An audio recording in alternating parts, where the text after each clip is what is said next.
그럼 여기서 김형수 금속노조 거제 통영고성 조선하청 지회장을 연결해서 말씀 나눠보겠습니다. 지회장님 나와 계시죠? 네, 거제 통영고성 조선하청 지회장 김명수입니다. 반갑습니다. 예. 자, 지회장님 지금 어디 계십니까? 파업 현장에 계신 건가요?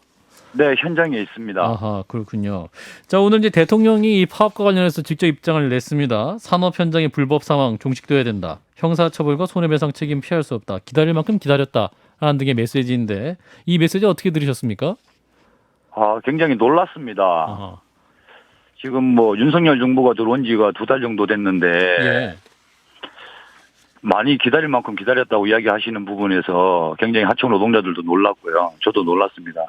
저희 하청 노동자들 실질적으로 임금이 하락된 지가 6년이 넘었고요. 예. 그 전부터도 정규직 노동자들에 비해서 하청 노동자들이 더 위험하고 더 어려운 일을 하면서도 불구하고 차별받고 수십 년을 일해왔는데 예. 윤석열 정부가 들어온 지가 이제 2달 됐고 이 소식을 접한 지가 얼마나 되셨는가 모르겠습니다만 길어도 2달 아니겠습니까? 그런데 이 하청 노동자들이 이 간절히 원하는 이 임금 인상 그리고 또 이 임금 인상이라는 것이 예. 결국 수주받은 물량들을 쳐내려면 하청 노동자들이 더 많이 유입돼야 됩니다. 지금 이 임금으로는 일하러 올 노동자들이 없습니다. 이러한 상황에도 불구하고 정부가 이런 입장을 내는 것에 대해서 굉장히 안타깝게 생각하고 있습니다. 위원장님, 그 대통령의 이런 입장 그리고 어제 장관들 뭐 행안부 장관 또 고용노동부 장관 뭐 등등 나와서 이렇게 했던 발언들 하필은 왜 이 시점이었을까 이런 게 좀 궁금한데요. 지금 정부가 이렇게 나서는데 따로 이유가 있었을까요? 정확한 이유를 잘 모르겠습니다. 저희들이 지금 지난주 금요일부터도 계속 교섭을 진행하고 있는데 지금 사측이랑 교섭은 하고 계신 건가요? 네, 교섭을 하고 있고 오늘도 오전 오후 저녁에도 또 8시부터 교섭을 또 재개하려고 준비하고 있는데요. 예. 정부가 이런 입장을 내는 것이 사측에게는 어떤 시그널로 들릴까 이렇게 생각해 보면 사측 입장에서는 굳이 지금 조선하청 지회가 요구하고 있는 이 요구 조건을 들어줄 이유가 없는 거죠. 아하. 예, 자신들은 어차피 이러고 있다가 정부가 공권력이 투입되면 앉아서 손 안 대고 코 푸는 어떤 기회라고 생각할지도 모르겠다는 그런 생각이 들고요. 교섭이 이루어진 다음에 이런 발언들이 나온 거네요. 그럼 지금 보면. 그렇죠. 교섭이 지금 진행되고 잡혀 있는 상황인데 우리가 하려고 하고 있는데 그래서 더불어민주당 을지로위원회에서도 오자가 만나서 이 부분을 갖다가 이야기하라고 그랬고 우리는 전향적으로 그 부분에 대해서 받아들이고 함께 하겠다라고 이야기했고 시간만 잡아주시면 언제든지 가겠다라고 이야기한 상태였습니다. 예. 그런데 정부가 이렇게 입장을 내니까 노사 간의 갈등을 더 부추기고 있는 이런 상황인 것 같군요. 그 쟁점으로 좀 들어가가지고요. 하청업체는 원청업체에게 받는 기성금이 충분하지 않다는 입장이고 원청업체는 기성금을 인상했다라고 얘기를 하거든요. 근데 어느 정도 인상을 한 겁니까? 올해 3% 인상을 했고 근데 아직도 그 3% 인상한 부분에 대해서 현장 노동자들에게 임금 인상을 적용하지 않은 업체들도 있는 걸로 확인되고 있고요. 예.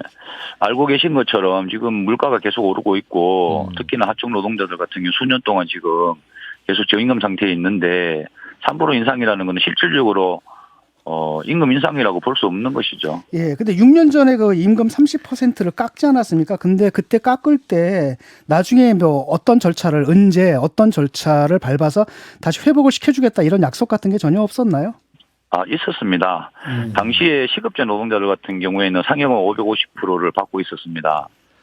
그 당시 상여금을 삭감할 때 취업규칙 변경을 통해서 상여금을 삭감했는데 당시 노동자들에게 대우조선이 흑자로 돌아서면 바로 원상복구 해주겠다라는 전제 조건을 걸고 상여금들을 삭감했죠. 그래서 노동자들이 거기에 대해서 동의를 했고 어쨌든 회사를 살리고자 하청 노동자들도 함께 동참했는데 결국에는 2017년도부터일 겁니다. 아마 18년도부터인가. 그때 흑자로 돌아섰고 그것들이 언론을 통해서 발표됐음에도 불구하고 하청 노동자들한테 약속된 상여금 원상 회복이 이루어지지 않았습니다. 그렇군요. 근데 대우조선 입장은 지금까지 파업에 따른 누적 손해가 5,700억 원이다. 뭐 언론에서 어떤 언론에서는 7천억이다, 1조다 이런 말을 하는 것도 있는데 그 돈 있으면 임금 올려주면 이게 파업 여파로 또 이 대우조선 협력사 7곳도 줄 폐업했다 이런 보도도 나오고 있습니다. 원청의 주장은 어떤 입장이세요? 예, 줄폐업했다는 얘기부터 말씀드리면 예. 그건 사실이 아니고요. 어허. 업체들 폐업했는 곳을 보면 4대보험 체납이 수십 개월씩 되어 있는 업체들입니다. 예.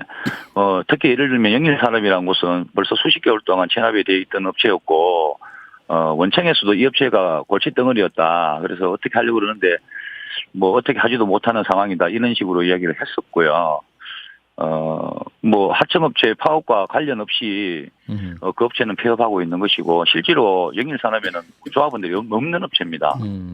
예. 그래서, 왜 그런 식으로 이야기를 하는지 알 수 없고 또 한 군데 업체 진영이라는 업체는 예. 저희들이 알고 계신 것처럼 6월 2일부터 부분 파업을 시작으로 파업을 시작했는데 그 업체는 5월 11일 날 대우조선 원청에게 업을 하지 않겠다라는 그 이야기를 했는 걸로 확인돼 있고 실질적으로 하청 노동자들에게도 5월 17일 날 업체 폐업 공고를 냈거든요. 예.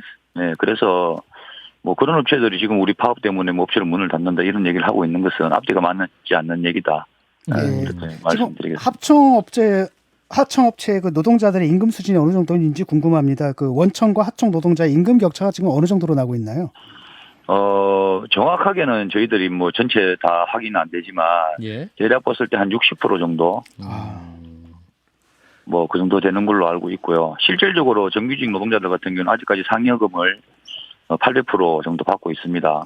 상여금만 따져도 우리 편하게 이제 계산하기 편하게 한 10,000원을 기준으로 잡는다고 치면 한 2천만 원 정도 되거든요.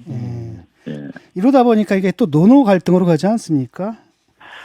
예, 참 안타까운 일이고 왜 이런 일이 벌어질까 그런 생각들을 하면서 사실 뭐 대우조선 정규직들도 매년 파업을 하고 하는데 사실 저희들이 뭐 파업 때문에 정규직 노동자들 그 파업한다고 우리가 무슨 문제제기 한 적이 단 한 번도 없고 심지어 함께 살자 뭐 이런 얘기들을 하고 있고 했었는데 왜 이런 일이 벌어질까 참 안타깝고요.